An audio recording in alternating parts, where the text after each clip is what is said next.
رل خان کی وفات کے بعد کوکا خان نے باپ کی ہدایت کے مطابق پگڑی اور چھڑی سنبھال لی۔ کہتے ہیں کہ منگڑا خان نے اسے اپنی توہین سمجھتے ہوئے اپنے بھائیوں سے علیحدگی اختیار کر لی اور موضع بھتیا میں جا کر آباد ہو گئے۔ منگڑا خان کی قبر موضع بھتیا میں دیوان کے قبرستان میں ہے۔ باپ کی تقسیم جائیداد کے مطابق کوکا خان موضع بریاد اور بوٹا خان کوٹلی چلے آئے۔ کوکا خان کی قبر بریاد میں چونترا قبرستان میں ہے، جبکہ بھٹا خان کی قبر کوٹلی میں ہی قبرستان دادا احمد کے نام سے مشہور قبرستان میں موجود ہے۔ سنگی سکتی کا صرف ایک بیٹا تھا، مومن خان، اور مومن خان کا آگے ایک بیٹا تھا تھری خان۔ تھری خان کی شادی بھی کیٹوال قبیلہ سے ہوئی تھی۔ ان کی اولاد میں 2 بیٹے اور 1 بیٹی تھی۔ بیٹوں کے نام رل اور کل خان تھے، جبکہ بیٹی کا نام سیدو جان تھا۔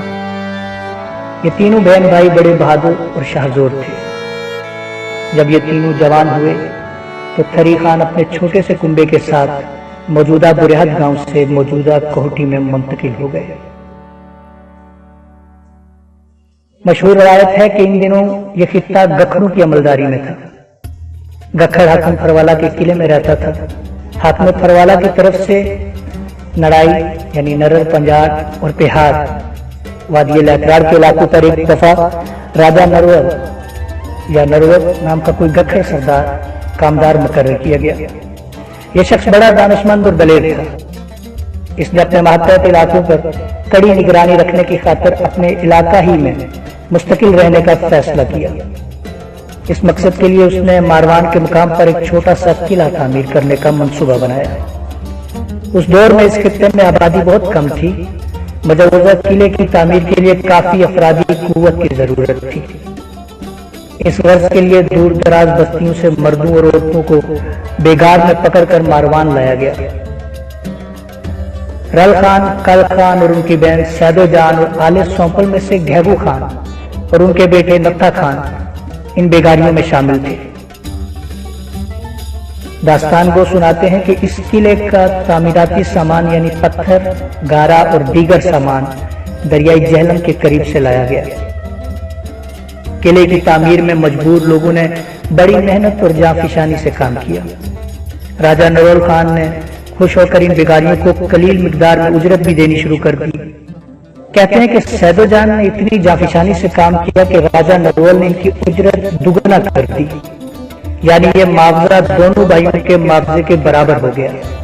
ستی قبیلے میں اس واقعے کے بارے میں آج بھی ایک کہاوت مشہور ہے کہ اد کل تے رل اد سیدو کلی، ترجمہ یعنی نصف کل رل خان کا اور نصف سیدو اکیلی کا۔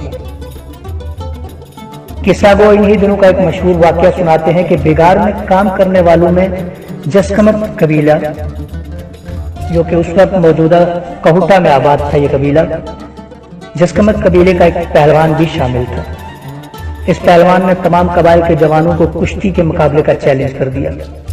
دن، ہفتے اور مہینے گزر گئے، کسی نے بھی اس چیلنج کو قبول کرنے کی جرت نہ کی۔ یہ پہلوان بیگار کیمپ میں دندناتا اور للکارے جا رہا تھا، مگر ہر طرف خاموشی تھی، جیسے سب جوان مردوں کو سانپ سونگ گیا۔ آخرکار سیدو جان نے اس پہلوان کا چیلنج قبول کرتے ہوئے پہلوان سے زور آزمائی کا فیصلہ کیا، مگر سیدو جان کے بھائیوں کو یہ فیصلہ منظور نہ تھا، کیونکہ یہ ان کے لیے توہین تھی کہ ان کی بہن ایک مرد کے ساتھ زور آزمائی کرے۔ راجہ نرول کو جب عورت اور مرد کے اس دلچسپ مقابلے کی اطلاع ملی تو وہ بہت خوش ہوئے اور اس مقابلے میں عملی دلچسپی لینے لگا۔ راجہ کو یہ خبر بھی پہنچائی گئی کہ اس مقابلے کے انعقاد میں دونوں بھائی رکاوٹ بنے ہوئے ہیں۔ راجہ نے دونوں بھائیوں کو طلب کیا اور انہیں اس بات پر آمادہ کرنا چاہا کہ وہ اپنی بہن کو زور آزمائی کے مقابلے کی اجازت دے دے، مگر بھائیوں نے صاف انکار کر دیا۔ راجہ کے لیے مقابلہ بڑا دلچسپ تھا، وہ ہر قیمت پر اس مقابلے کا اہتمام کرنا چاہتا تھا۔ اس مقصد کے لیے اس نے دونوں بھائیوں کو بار بار طلب کیا اور مقابلے کے لیے اجازت لینے کی کوشش کی۔ قبائلی سرداروں کے ذریعے بھی ان بھائیوں پر دباؤ ڈالا گیا۔ آخرکار ایک تجویز پر رل خان نے اتفاق کر لیا۔ اس تجویز کے مطابق ایک مرد کی چھاتی کے برابر گہرا گھڑا کھودا جائے، ایک فریق گھڑے کے اندر رہے اور دوسرا باہر، دونوں دایاں ہاتھ ملائیں اور باہر والا پوری طاقت سے فریق ثانی کو باہر کھینچے۔ دوسری بار گھڑے کے اندر والا باہر اور باہر والا اندر چلا جائے، جو بھی مد مقابل کو اس طریقے سے باہر کھینچ لائے گا وہ کامیاب قرار پائے گا۔ وقت مقررہ پر مقابلہ شروع ہوا۔ سیدو جان پہلے گھڑے میں اتری اور پہلوان باہر تھا۔ پوری کوشش کے باوجود پہلوان فریق مخالف کو باہر کھینچ لانے میں کامیاب نہ ہو سکا۔ اب گھڑے میں جانے کی باری پہلوان کی تھی۔ سیدو جان نے پہلے جھٹکے سے ہی پہلوان کو باہر کھینچ لیا۔ اس طرح سیدو جان نے زور آزمائی کا مقابلہ جیت لیا۔ کل خان آخری لمحہ تک اس عورت مرد مقابلے کے خلاف تھے۔ انہیں اس واقعے پر بڑا صدمہ ہوا اور دل میں فیصلہ کر لیا کہ وہ راجہ نرول سے اپنی بہن کی اس توہین کا بدلہ ضرور لیں گے۔ وہ دن رات انتقام کی آگ میں جھلستے رہے اور مناسب موقع کی تلاش میں رہنے لگے۔ آخر کل خان کو وہ موقع حاصل ہو گیا۔ راجہ نرول مچھلیوں کے شکار کا بہت شوقین تھا۔ کل خان نے راجہ کے شوق سے فائدہ اٹھانے کا فیصلہ کر لیا۔ ایک روز راجہ نرول کی خدمت میں حاضر ہو کر اطلاع دی کہ پتن سے تھوڑا نیچے دریا میں مچھلیوں کی بہتات ہے۔ راجہ کے لیے یہ خبر خوش کن تھی۔ چند ہی روز میں ماہی گیری کا پروگرام طے ہو گیا۔ راجہ نرول نے پتن کے مقام پر پہنچ کر اپنے دیگر ساتھیوں کو ٹھہرنے کے لیے کہا اور خود کل خان کے ہمراہ ساحل دریا پر مچھلیوں کے شکار میں مصروف ہو گیا۔ مچھلیوں کو پکڑتے پکڑتے وہ کافی دور نکل گئے۔ اب کل خان کے لیے انتقام لینے کا مناسب موقع تھا۔ جو ہی راجہ ایک خطرناک مقام پر پہنچا، کل خان نے ایک زوردار دھکا دے دیا اور اگلے ہی لمحے راجہ تیز اور گہرے پانی میں زندگی اور موت کی کشمکش میں مبتلا نظر آیا۔ کہتے ہیں کہ راجہ نرول تیرنا جانتا تھا۔ چند غوطوں ہی میں سنبھل گیا اور مخالف کنارے کی سمت تیرنے لگا۔ کل خان نے راجہ کے تعاقب میں دریا میں چھلانگ لگا دی۔ راجہ تیرتے ہوئے دوسرے کنارے جا لگا اور جان بچانے کی خاطر خشکی پر بھاگنے لگا، کیونکہ وہ کل خان کو اپنے تعاقب میں آ کر دیکھ چکا تھا۔ راجہ تھوڑی دور بھاگا اور تھک کر گھنی جھاڑیوں میں چھپ گیا۔ کل خان جب کنارے پہنچے تو راجہ ان کی نظروں سے اوجھل ہو چکا تھا۔ وہ راجہ کی تلاش میں ادھر ادھر دوڑنے لگے۔ قریب ہی انہیں ایک چرواہا دکھائی دیا۔ اس چرواہے نے راجہ کو جھاڑیوں میں روپوش ہوتے دیکھ لیا تھا۔ چرواہے کی نشاندہی پر کل خان نے راجہ کو جا لیا۔ راجہ نے جاں بخشی کے لیے کل خان کی بہت منت سماجت کی، مگر کل خان نے راجہ کو قتل کرنے کا پختہ ارادہ کر لیا تھا۔ راجہ نے ہر طرح کا لالچ دیا، مگر کل خان کے ارادے میں کوئی تبدیلی واقع نہ ہوئی۔ مایوس ہو کر راجہ نے آخر التجا کی کہ وہ قتل ناحق سے باز آ جائے، ورنہ اس کی اولاد بھی قتل ناحق کی سزا بھگتے گی۔ راجہ کے ان الفاظ پر کل خان مشتعل ہو گئے۔ فوراً تلوار سے راجہ کا سر قلم کر دیا اور نیش کو دریا سپرد کر دیا۔